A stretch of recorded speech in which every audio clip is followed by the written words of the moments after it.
Call the honourable member Shane Ardern. Thank you, Mr Speaker. It's a pleasure to rise in support of the Policing Storage of Youth Identification Particulars Amendment Bill.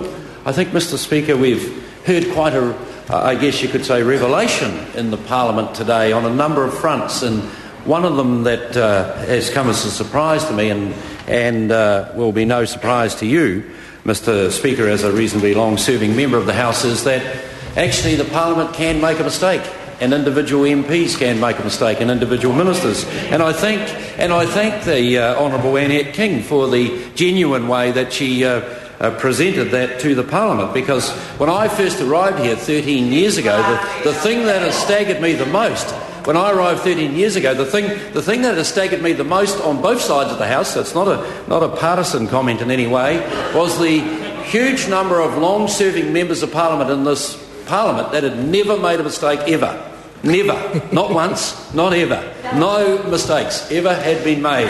And so for a senior member of the House to rise and acknowledge that a mistake had been made is something that is quite a step forward. The second revelation that I heard today, which surprised me equally as much, Mr Speaker, was the fact that the Green Party are not an expert on everything.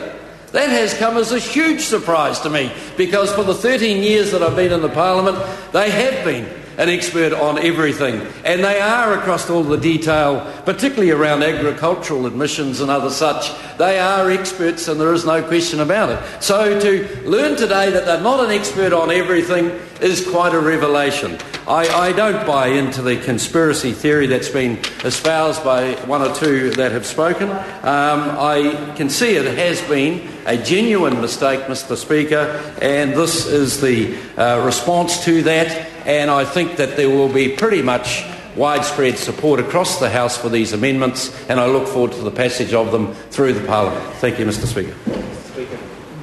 I call the honourable member